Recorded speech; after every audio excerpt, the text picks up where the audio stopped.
Welcome back to Stuck in the 80s. Now for this week I was contemplating reviewing the movie Commando, starring Arnold Schwarzenegger. But the thing is, the nostalgia critic already did such a good job of reviewing it, I figured I'd better find someone else. I then started cruising Netflix and listening to music when I discovered I could stream a movie that one of my favorite bands did the theme for. I found Weird Science. The movie was released in 1985 and was directed and written by John Hughes, the mastermind behind Ferris Bueller's Day Off, Home Alone, and The Breakfast Club, to name a few. The movie is essentially a teen comedy with elements of science fiction and fantasy thrown into it. The way I describe it is if you mix together Ghostbusters, Honey, I Shrunk the Kids, and a bunch of other John Hughes films together. Keep in mind this review may contain some spoilers. Our two heroes are Wyatt and Gary, played by Ian Mitchell Smith and Anthony Michael Hall. The pair are social outcasts, aka geeks, who just want to get a girl. One night when the two are watching a colored version of Frankenstein, Gary has the brilliant idea of creating a woman. Wyatt and Gary go to work on the computer as they build the perfect babe using pictures from magazines to measure her intelligence, personality, and curvaceousness. They use wires to hook the computer up to a Barbie doll, hit enter, and in steps Lisa, played by Kelly LeBrock, the gorgeous female they have created using weird science. Suddenly, with the help of Lisa, these two outcasts become hits as they swing through clubs and parties. But Lisa starts drawing attention and arousing suspicion, particularly the fact that two 15-year-old nobodies wrangled a looker like her. Well, like Frankenstein, the creation of theirs starts to make them lose control and the zaniness ensues. I don't even know where to begin with the nuttiness of this film, so let's just start with the acting and actors themselves. I want to go into the fact that the film features overacting and underacting. Ian Mitchell Smith underacts. His voice seems monotonous, and even when he's yelling, it's the same pitch, just increased volume. He also seems timid and stiff in front of the camera, but maybe that's to highlight the way his character is. Anthony Michael Hall overacts. But I think this also makes you see how different the two geeks are. Wyatt is a timid warrior, but Gary is a little more confident and wants to prove himself. LeBrock is perfect in her role. She doesn't care that she has basically been created by two teens for sexual purposes. She plays Lisa the way she should be played, like she's willing and wants her boys to have a good time.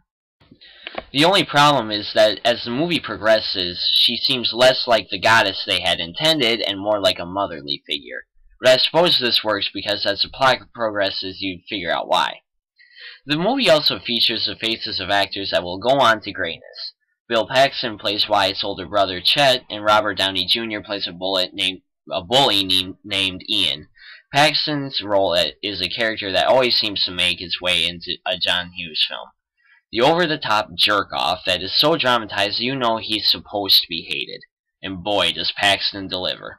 With constant put-downs and insults, you hate him the minute he steps into the frame.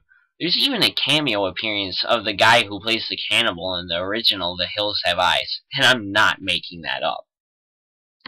The film features some nice special effects for the mid-80s, particularly showcased during the creation scene. But it contributes to a fact that I'm not really sure is good or bad. This film is weird. I mean, yeah, the movie's called Weird Science, but I didn't expect it to be mind-bendingly strange. When Wyatt hits enter to resurrect Lisa, a thunderstorm with blood-red clouds brews outside.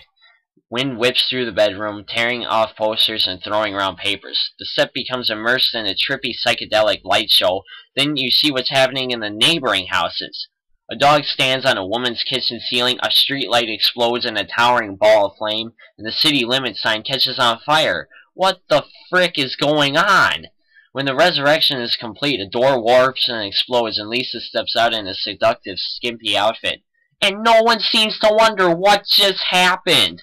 I don't want to reveal too much, but later on in the film they try to make another creation, and bam! Here comes Acid Trip Part 2. During the red storm, wind, and light show, a photo of Wyatt's parents are seen, and the parents in the picture start dancing. Everything in the kitchen turns blue, including the food, the kids' clothing, and even one guy's chewing gum. One kid gets stuck inside the TV and is a part of whatever is playing. Then the chimney starts sucking up all the furniture and spewing it into the backyard. He even sucks the clothes off of a poor girl and shoots the topless chick into the pond out back. Speaking of topless chicks, this film's tone tends to be very sexual. But go figure, it was a teen comedy of the 80s. What else were they thinking about? And yeah, the two 15-year-old guys creating a babe of a woman is, well, what do you expect, I guess. But I never thought there would be so many innuendos and jokes that are sexual in nature.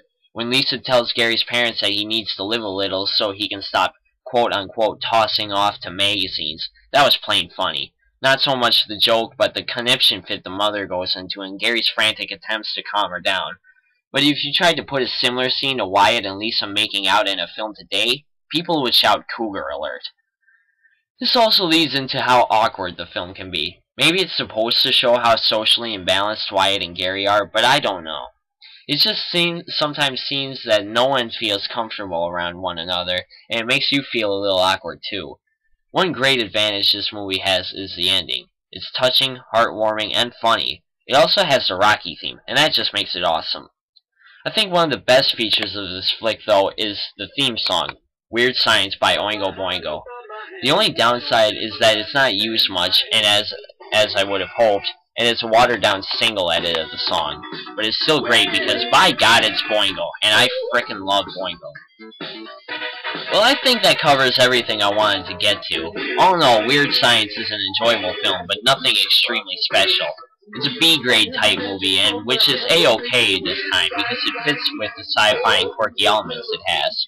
I personally don't see it as a definite classic, but many others do, and it even spawned a TV show, so that proves someone really dug it. So not John Hughes' best work, but definitely not his worst.